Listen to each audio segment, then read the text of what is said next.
tarde. Iniciando aqui mais um Narrador Podcast. E hoje eu tenho a honra de trazer aqui um mestre em filosofia, um tarólogo, né, um especialista no esoterismo, né, alguém com conhecimento muito elevado. Então, fico aqui muito honrado aí com a sua presença. Né, tenho o prazer de receber aqui o Anael Queiroz, né, que é aí um grande conhecedor do ocultismo na sua essência. Então, como é que você está hoje nessa tarde aí, nessa sexta-feira? Primeiramente, seja muito bem-vindo aqui ao Narrador Podcast. Muito obrigado. Essa sexta-feira estou em casa, né, e tirei para atualizar as leituras. Estava lendo hoje, relendo, né, bem pela 10ª vez, o famoso livro Dogma e Ritual de Alta Magia, do Eliphas Levi, para alguns Eliphas Levi, e também dando uma olhadinha de novo, né, pela 100ª vez, no Tarô dos Boêmios, do Papos, para alguns Papi, mas eu chamo de Papos mesmo, né. Eu estava atualizando as leituras, esperando aqui o nosso podcast, nossa conversa aqui sobre esoterismo, ver quais são as demandas que você vai trazer e as questões que a gente vai desenvolver aqui, né? É isso. Tá dando para ouvir direitinho? Tá, o áudio aqui tá top de linha, que nosso podcast ele tá iniciando, pessoal, para quem tá chegando agora, tá caindo de paraquedas aqui no Spotify, né? O podcast do Narrador, ele é bem recente, pessoal, mas assim, já tenho a honra de dizer que tô tendo assim a grande sorte, né? O universo está abrindo as portas aí para grandes convidados, incluindo aí o nosso mestre Anael Queiroz hoje, que gentilmente está concedendo aí esse bate-papo comigo aqui. Mas enfim, sem mais delongas, pessoal, peço primeiramente você que vai ver os cortes aí pelo YouTube, né, pessoal que está chegando, né, não esqueça de se inscrever no canal, deixe aí o seu like, ative o sininho, que isso é extremamente importante aí para o narrador, né, para a gente conseguir continuar espalhando a semente aí do conhecimento a respeito do ocultismo de forma séria, né, para mais e mais pessoas e poder ajudar cada vez mais pessoas que estão em algum momento em alguma questão interna, né, porque é muito comum isso no ocultismo, você vê pessoas que às vezes estão carecendo de explicação e as pessoas tratam às vezes essas questões com muito despreparo, muito preconceito, muito misticismo envolvido, que muitas vezes não é necessário. Então a gente está aqui para trazer essa luz para você. Então, se você gosta desse conteúdo, não deixe de acompanhar. Mas sem mais delongas, vamos lá. Então, boa tarde, primeiramente. No caso, assim, boa tarde.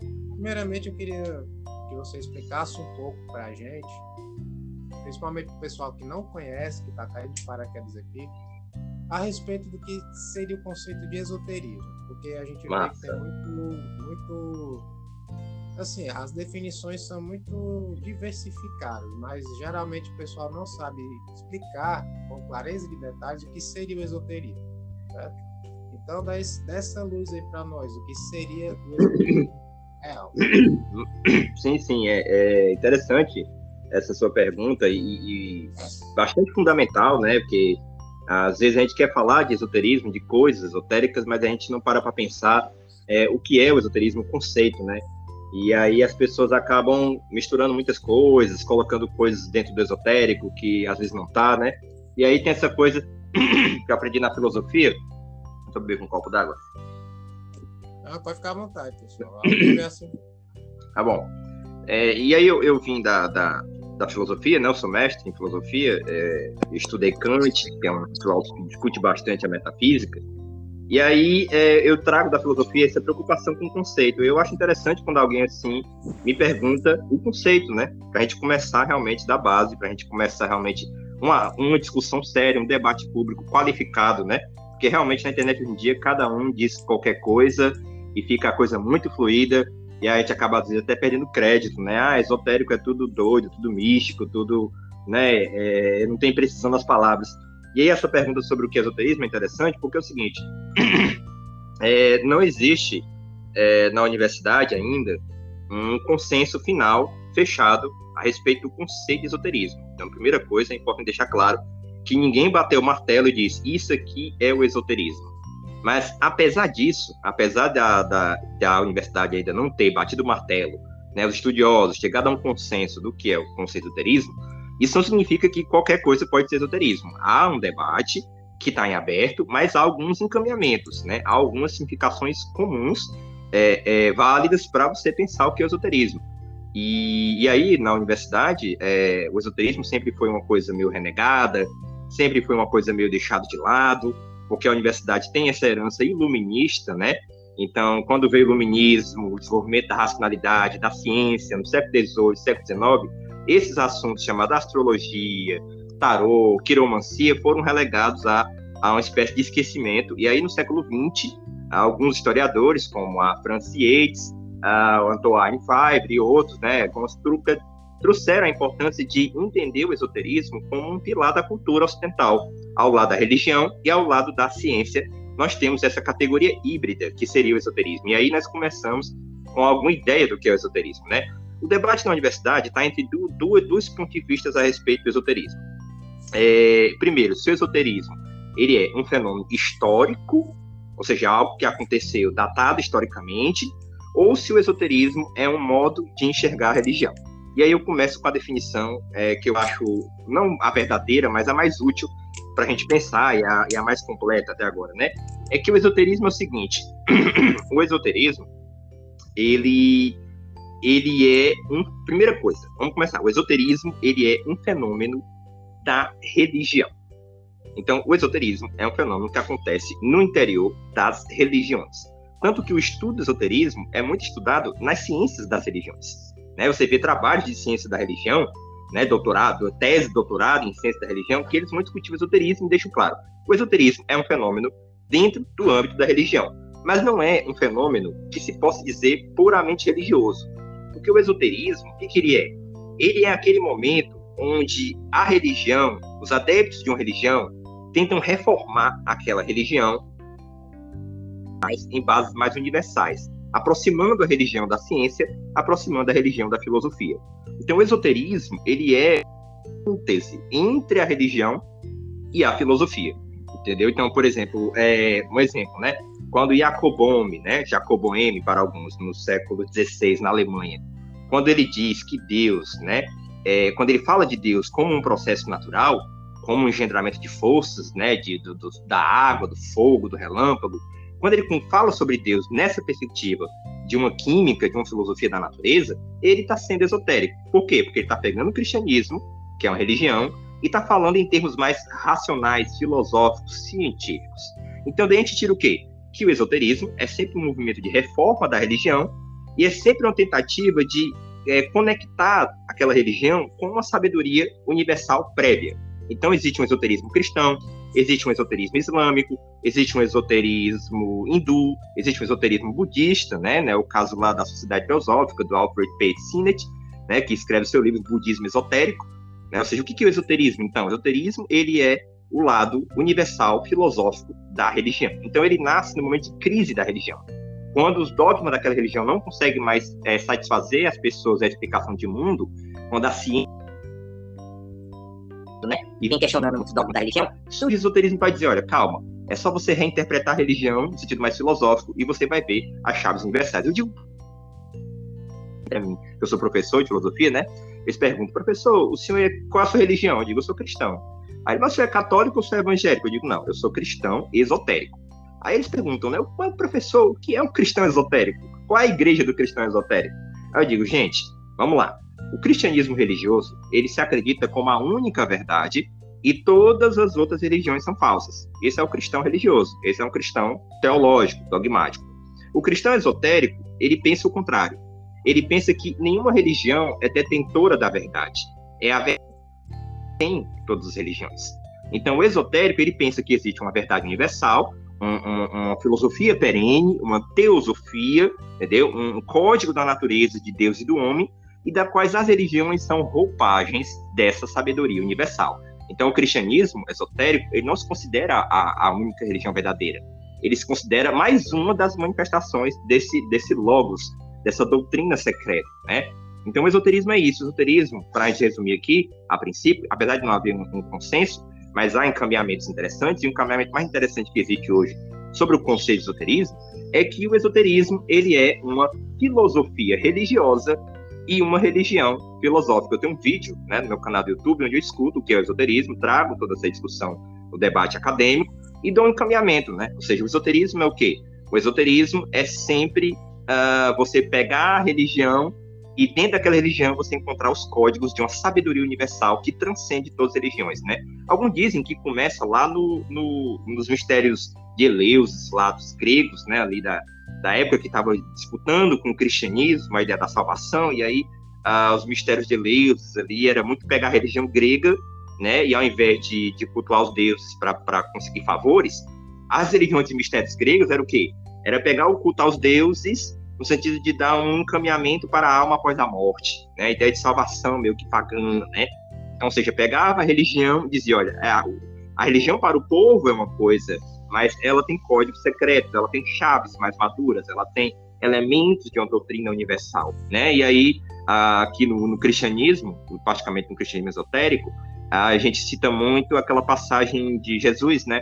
Que ele diz lá em Mateus, se não me engano, que ele diz que para o povo eu falo em parábolas, mas para vocês, os apóstolos, é dado conhecer o reino dos céus, né? Ou seja, para o povo, uma instrução mais alegórica, mais moral, mais ética. E para um ciclo reservado... Também que a gente ouve muito na Bíblia, né? Quando você conversa com algum teólogo, algum padre, até mesmo algum religioso um pouco mais aprofundado no assunto. Eu até vi uma entrevista do Rodrigo Silva, que assim, eu considero genial, é um grande representante aí dessa questão histórica da religião, que ele menciona que Jesus Cristo, ele utilizava de alguns tons de comédia, né? Ele não era um comediante, mas ele utilizava dessas ramificações para poder explicar certos conceitos justamente para o povo, né? A questão do rico, né? É mais fácil como ele cita, né, a questão lá do buraco da agulha, né, que é mais fácil um camelo passar por um buraco de uma agulha do que um rico entrar no reino dos céus, enfim, bem exagerado para poder gerar realmente esse impacto nas pessoas, né, para elas entenderem o que ele estava querendo falar. No caso, agora você tocou nesse assunto da questão da religião e suas ramificações, me veio aqui um conceito muito interessante também nesse nosso bate-papo. No caso especificamente de Jesus Cristo, né, que seria aí a representação humana do próprio Deus, né? No caso dele, né, quando ele esteve nesse mundo, assim, porque muita gente tem essa discussão, qual era a real missão de Jesus Cristo na Terra? Porque a gente ouve muito sobre a questão da paixão de Cristo, sobre a questão dos ensinamentos, né, do que ele deixou, mas a real missão, qual era o propósito dele ter se diminuído como divindade, ter vindo a este mundo para poder se encarnar como homem? Qual teria sido essa real proposta, no caso, essa missão a seu ver? No sentido esotérico, você está perguntando no sentido esotérico, né? Exatamente, sentido esotérico. Essa pergunta é muito interessante, né? Porque a gente tem que pontuar algumas coisas antes de responder qual seria a missão de Jesus. A gente tem que pontuar algumas coisas antes aí, que é o seguinte: a visão que a teologia oficial tem sobre Jesus, né? E a visão esotérica sobre Jesus. Então, são duas visões diferentes sobre Jesus. E de antemão, a gente sabe do seguinte, que do ponto de vista da teologia, vou começar pela teologia católica comum, né? Teologia geral, só para a gente ter uma ideia de comparação, porque a gente entende uma coisa comparando com outra, né? É assim que clarifica os conceitos, né? Então, do ponto de vista puramente teológico, né? O sacrifício de Jesus na cruz é para salvar o pecado da humanidade, né? Uma coisa que eu, desde criança, tive dificuldade de entender, e até hoje tenho, né? Por isso que eu acho que eu fui para um cristianismo mais filosófico, esotérico. E por que se Deus é onipotente, ele precisa fazer o seu filho sofrer para salvar a humanidade? Ele não poderia salvar diretamente? Por que ele precisava daquele martírio, né? E aí você vai para a teologia católica, as respostas são sempre respostas dogmáticas, né? Isso é um mistério. Você quer saber mais de Deus, etc, etc e tal. Aqui no esoterismo, na visão esotérica, é um pouco diferente. Por quê? Porque na visão esotérica de Jesus Cristo, nós separamos dois Jesus Cristo. O Jesus Cristo histórico, o que realmente existiu, e o Jesus Cristo dos evangelhos. Então, o Jesus Cristo dos evangelhos não corresponde ao Jesus Cristo histórico. E aí começa, começa a polêmica, né? Porque para uma visão esotérica, Não, como é? Você ia falar uma coisa? Não, no caso, realmente, essa questão da divisão, né, do Cristo, que está registrado nos documentos oficiais, do Jesus Cristo esotérico, realmente é uma questão bem polêmica. Então, a gente vai mexer no vespeiro aqui. Vai, porque do ponto de vista esotérico, Jesus dos Evangelhos é uma chave gnóstica dos iniciados. Então, ou seja, é um conjunto de iniciados que usaram a história do Nazareno real, que se considerou Messias, e pegaram essa história e enxertaram símbolos da Cabala, símbolos do Hermetismo, símbolos de todo o neoplatonismo, Hermetismo não, desculpa, todo o neoplatonismo ali, toda a filosofia grega que estava em época. Então, o que acontece? Então, do ponto de vista esotérico, Jesus, o Cristo, né, o Cristo dos Evangelhos, ele é uma chave esotérica, ele não é uma pessoa real. Ele é um símbolo do quê?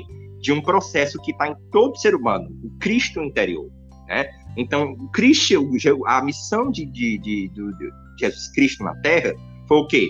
Foi servir de mote, né? De elemento para vamos dizer assim, esse enxertamento dessas chaves gnósticas a respeito da história de Jesus. Então, o que acontece? Acontece o seguinte, para a gente resumir essa percepção. O cristianismo esotérico, ele entende o seguinte, ele entende que Jesus realmente existiu, né? E o Jesus dos Evangelhos é o Jesus enxertado de chaves gnósticas. Por quê? Porque os gnósticos, eles vêm do Egito, né? Do Egito ali alexandrino, do Egito ali romano, né? Da época dos romanos. E aí o que acontece? E aí a visão dos gnósticos sobre Jesus Cristo era essa visão de que Jesus era uma chave da alma humana.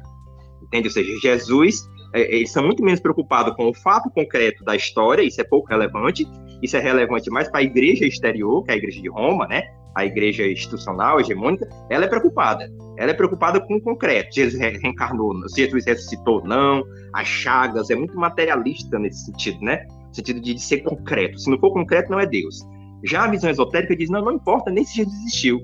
O que importa são as chaves simbólicas sobre o processo da alma humana que estão nos evangelhos e que esses evangelhos eles tiveram inspiração gnóstica, inspiração de toda uma filosofia. É como disse uma vez o Manfredo Oliveira, né? Grande padre, professor da UFC, uma vez ele disse que, numa aula, ele disse assim, que o cristianismo, se ele fosse um bolo, né, o conteúdo do bolo é judaico, mas a forma do bolo é grega, né? Ou seja, o cristianismo esotérico, ele é mais filosófico, ele é mais grego, ele vê o Cristo como um processo da própria natureza, um processo que acontece em Deus, acontece na natureza e acontece no homem. Então, o cristianismo esotérico, ele abre portas para outros cristos, por exemplo, né?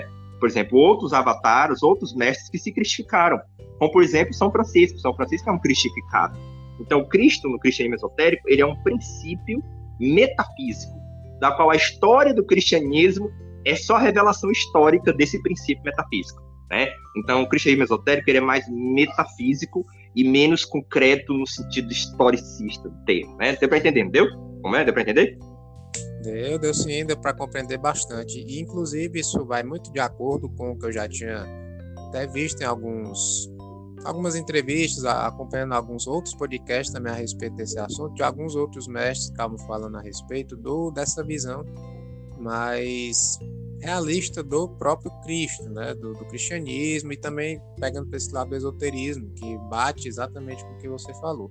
Agora, uma outra coisa que me veio à mente agora, a gente estava falando sobre essa questão esotérica do cristianismo, do próprio Cristo, né, que seria o avatar, e, a seu ver, na questão do esoterismo, porque tem a questão do fato histórico, né, que está registrado, e tem a questão das chaves, como você mesmo falou. Na visão esotérica, certo? Na sua visão como mestre em esoterismo. Hoje em dia, nós temos mais evidências, né? Evidências, no caso, seriam mais a questões filosóficas, questões arqueológicas, né? Que já foram encontradas aí de ossos de crucificados também, do primeiro século, né? Que no caso chama da época de Cristo, né? Da época do próprio Cristo aí, de como é que poderia ter sido a crucificação de Jesus, né? No caso, tem um filme, eu acho que você já deve conhecer, chamado A Paixão de Cristo, Mel Gibson, né, de 2004. que é um filme eu particularmente acho muito bom. No caso, tem muitas controvérsias, né? Quando eu conversei aqui com a Espírita, aqui no podcast, eu mencionei sobre esse filme, e ela, na visão dogmática dela, ela me citou que o filme está muito distante da realidade, foi muito exagerado e etc. Na sua visão, como esotérico, como cristão esotérico, você acha que a crucificação foi dali para pior ou foi muito exagerado para chocar o público e gerar toda aquela comoção e aquela polêmica que foi criada a partir do que o filme mostrou? É o seguinte, interessante sua pergunta, porque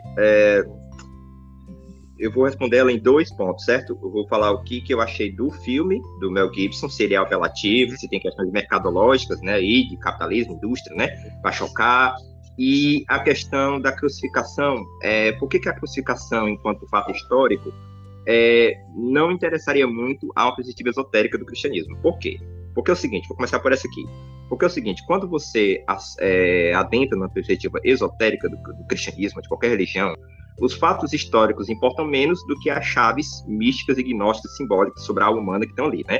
Então, o que acontece? A crucificação de Cristo, do ponto de vista esotérico, é um processo que acontece todo dia, com todos nós, né? Ou seja, o nosso dia é uma inteira crucificação, né? Porque a vida é uma iniciação. Então, o que Cristo ali, a crucificação é só uma chave sobre a essência da vida, que é iniciática. A vida é uma iniciação, e se ela for vivida de uma maneira iniciática, ela vai ser vivida de uma maneira acordada, né? Como o eremita do tarô ali com a lâmpada. Então, assim, do ponto de vista esotérico, se Jesus realmente apanhou tanto como ali no filme, não tem muito valor. O que tem valor é qual a chave metafísica que o processo da crucificação simboliza na alma humana, né? Mas entrando para o fato histórico concreto, se separando um pouquinho o esoterismo não se interessaria muito se foi realmente real ou não, né? Ou seja, para o esoterismo não importa nem se Jesus existiu de fato ou não, o que importa são as chaves metafísicas por trás, mas levando em conta essa questão do fato histórico, eu acho o seguinte, a crucificação romana era uma coisa cruel realmente, né? E a gente não tem elementos históricos para saber, assim, definitivamente como foi nos seus detalhes, né? Então, o que acontece? O filme, como nós estamos aqui no século XX, século XXI, nós estamos num mundo capitalista, estamos num mundo, né, onde o dinheiro e o lucro é pensado em primeiro lugar. Claro que na edição de um filme, um diretor ele vai querer usar os elementos que mais chocam para sensibilizar o seu público, né? Isso não pode estar descartado, ele não pode descartar essa hipótese, né? Mas, ao mesmo tempo, eu acho que a gente não tem elementos para dizer se Jesus apanhou tanto como tem no filme ou não. Mas se você fosse falar machismo, depois dizer o que eu acho que Jesus não apanhou tanto como no filme, não. Eu acho que... Por quê? Por que eu digo que não? Vou explicar por quê. Qual é o meu argumento? Por quê? Meu argumento ele é mais histórico. Porque os romanos, certo? Eles já eram uma civilização grande, um império. E a gente sabe que quando fica muito grande o império, relaxa-se mais essa coisa da tortura, entendeu?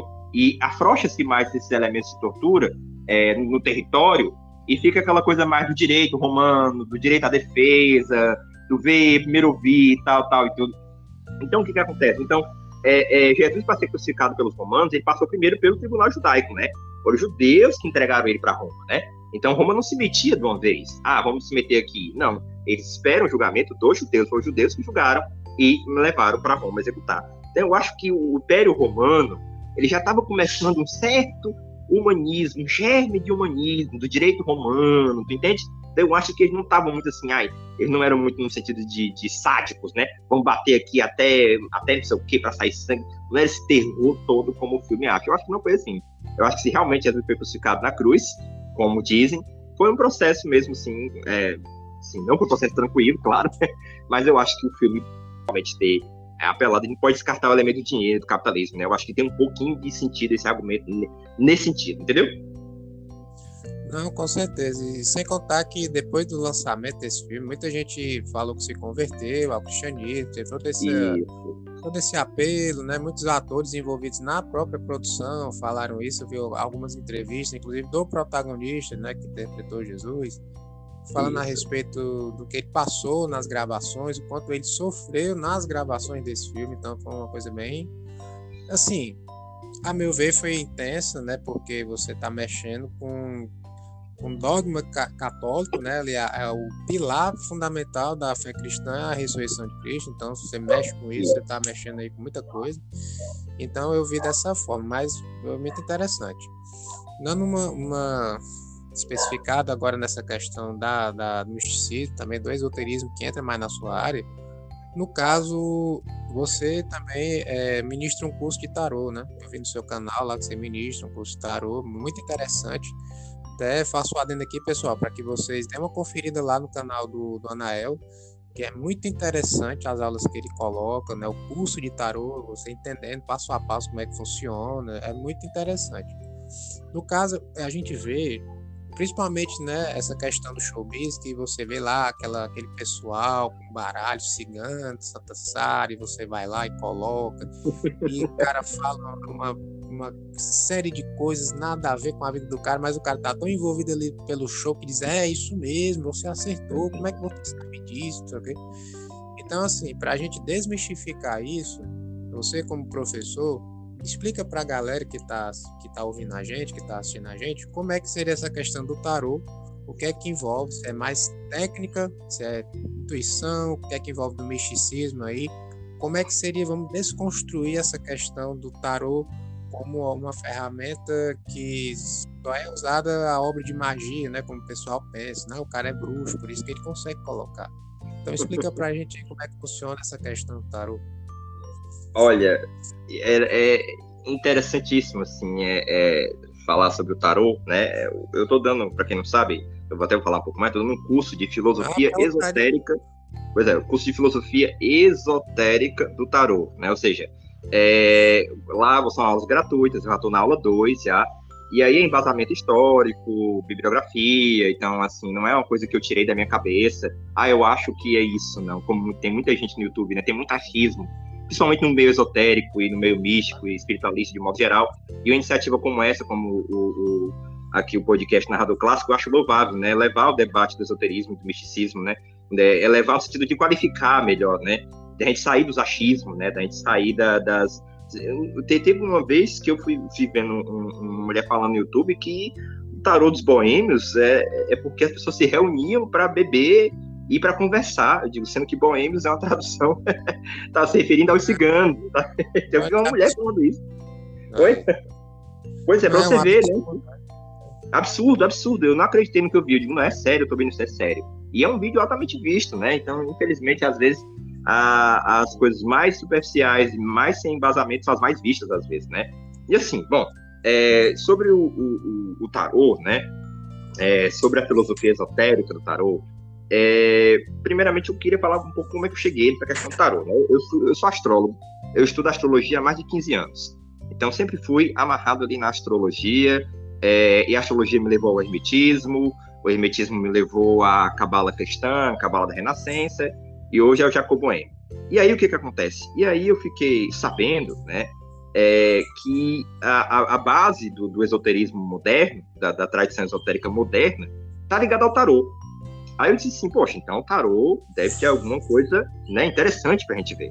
E eu fui estudar tarô, né, já tô há 5 anos estudando tarô, e aí, o que acontece? Acontece o seguinte, o tarô, ninguém sabe de onde ele surgiu. Então, se você diz assim, a origem do tarô é essa pessoa, ela tá equivocada. Ninguém sabe a origem do tarô.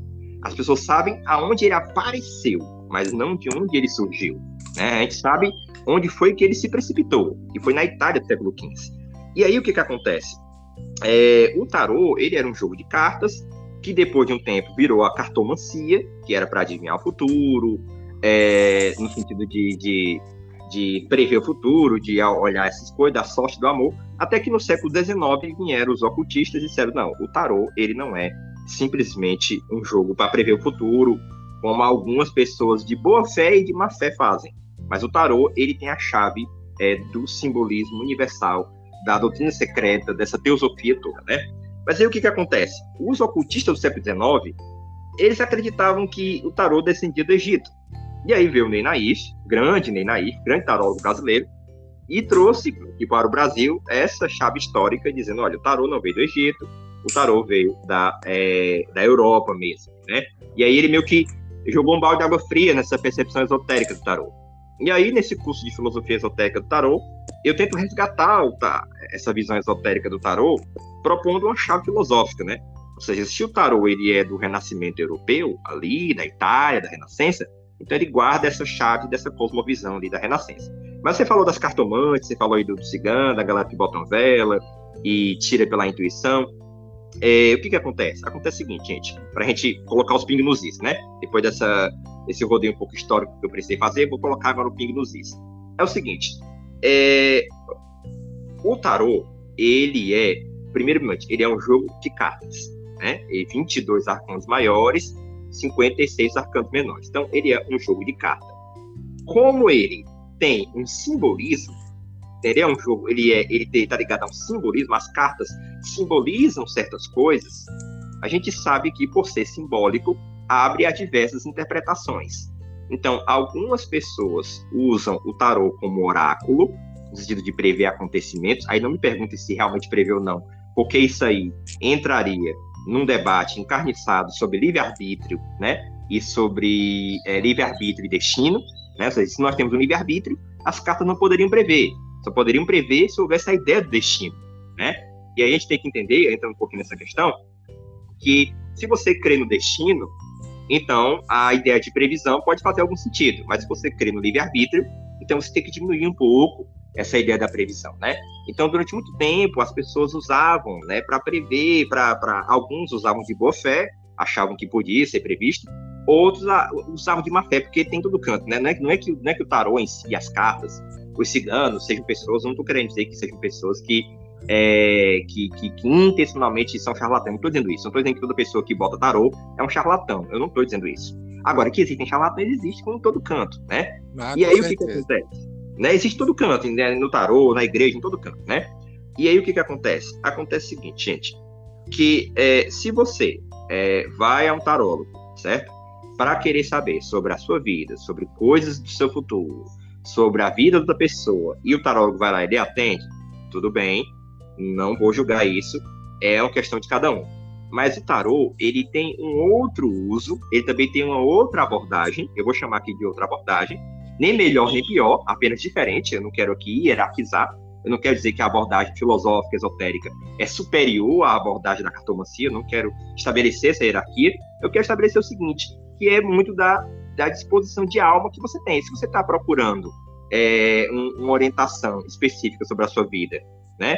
Ou você está procurando coisas materiais, tudo bem, você vai lá, procura o tarólogo, e aí se você acredita nisso, e tudo bem, porque o símbolo, esse eu queria deixar claro, acho que essa é a tua pergunta.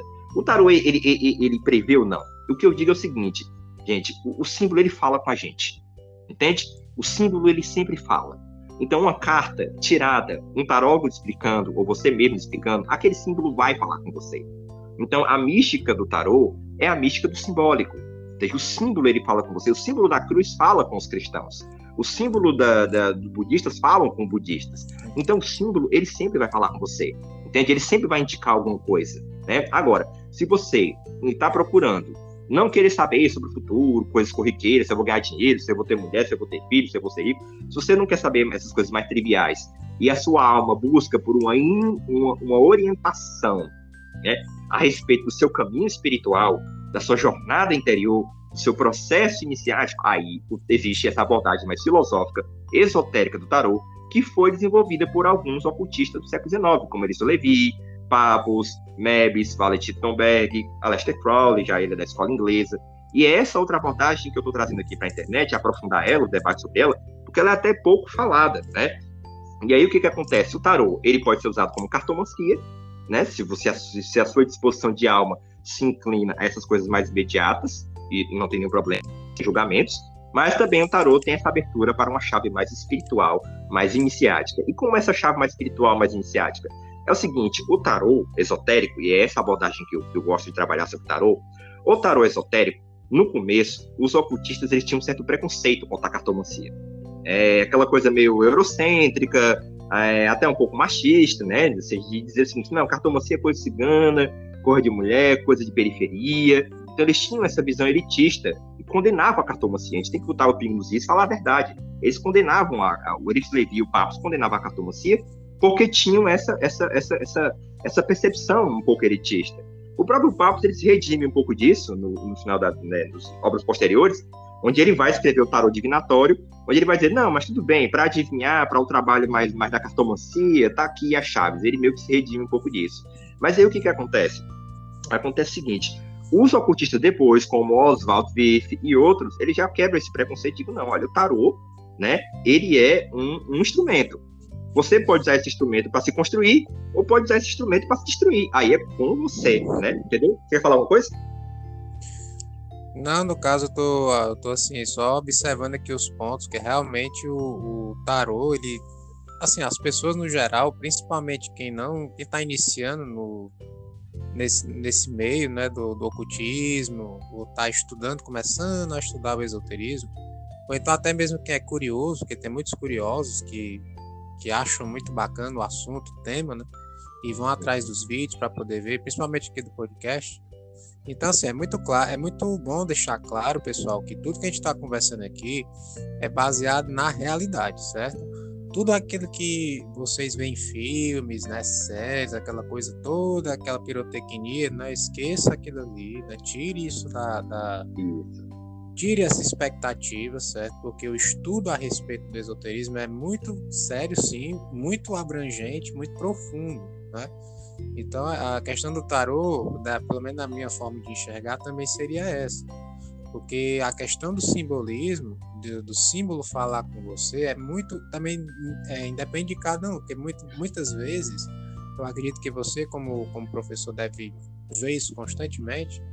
Às vezes a pessoa está com uma situação tão complicada, às vezes algum problema pessoal, que ela vê naquele tarô, naquela leitura, a resposta que ela queria ouvir. Não é a realidade, é o que ela quer ouvir. Então, assim, a expectativa, ela prejudica bastante a questão da interpretação real das coisas. Eu acredito que vá por esse caminho, né? Uhum. Não, e muito, muito bom isso que você trouxe, essa questão do auto-engano, né, da autossugestão, né, de, se o símbolo fala com você, então isso abre um precedente perigoso pro delírio, né, pro delírio místico, né, que é uma coisa que a gente tem que frear. E eu acredito que não só eu acredito isso, como outras pessoas também acreditam, outros esotéricos também, que o remédio, gente, para frear o delírio místico, o que é o delírio místico? É justamente o que ele falou aqui agora. É quando a sua expectativa faz não o símbolo falar, mas faz a sua mente falar com você mesmo, você jura que é o tarô que está falando, né? Então, qual é o remédio disso? Eu acredito que o remédio para isso é filosofia. É o estudo da filosofia, é o estudo do pensamento, como se estrutura o pensamento, o que é a subjetividade, o que é a natureza, Aristóteles, Platão, Descartes. A gente tem que ter uma leitura, uma bagagem filosófica para quê, gente? Porque a filosofia, né, ela é o remédio contra o delírio místico, porque ela tenta estruturar as coisas no sentido racional, que é ligado ao real, né, como ele disse aqui. Então, filosofia serve para frear o delírio místico, e é isso que eu trago muito na internet aqui, essa questão de, gente, vamos olhar para a filosofia também, vamos dialogar com a filosofia, porque o filosófico ajuda a gente a desmistificar. Então, por exemplo, essa questão do tarô, né, da pessoa, da autossugestão, ela pode ser freada com o quê? Com um estudo sério do simbolismo, das cartas, né, do tarô, da relação com a cabala, o que os mestres disseram, o que as pessoas que são reconhecidas como boas disseram sobre isso, né? Porque, como diz o Aristóteles, né, o bom não é aquele que diz que é bom, o bom é aquele a qual seus pares reconhecem que ele é bom. Então, como dizia também o Gurdjieff lá do Quarto Caminho, né? Ou seja, existem 3 tipos de seres humanos: aquele que está dormindo, aquele que está acordado, que são os mestres, e aqueles que estão semi-acordados, que é o quê? Que é a galera que está dormindo, mas já está falando que está dormindo, já está reconhecendo o seu próprio sono, né? Ou seja, nós estamos aqui na fase intermediária, só o fato da gente estar aqui conversando sobre a cegueira humana, sobre a condição humana, sobre o esoterismo, a gente já está semi-acordado. Por quê? Porque a gente já está tendo consciência de que existe algo maior e que isso aqui não é só isso, né? Que a realidade não é só isso. E o que o Gurdjieff diz? Qual é a primeira coisa que a pessoa que está semi-acordada tem que fazer? Ela tem que estar aos pés do mestre. Ou seja, ela tem que estar na direção de ouvir os mestres de sabedoria, né? Confúcio, Laodiceia, Platão, Pitágoras, Jâmblico, Plotino, Amônio Sacas, né? Tanto do Oriente como do Ocidente. Então, esses mestres, né? Esses filósofos, esses santos, eles ajudam a gente que estão semi-acordado a não cair e sucumbir na subjetividade, né? Que é o perigo de todo e qualquer oráculo, de todo e qualquer, vamos dizer assim, entrada no caminho do esoterismo e do misticismo, né? Porque esoterismo e misticismo não é exatamente a mesma coisa, mas existe uma mística esotérica, né? Existe um contato com o sagrado a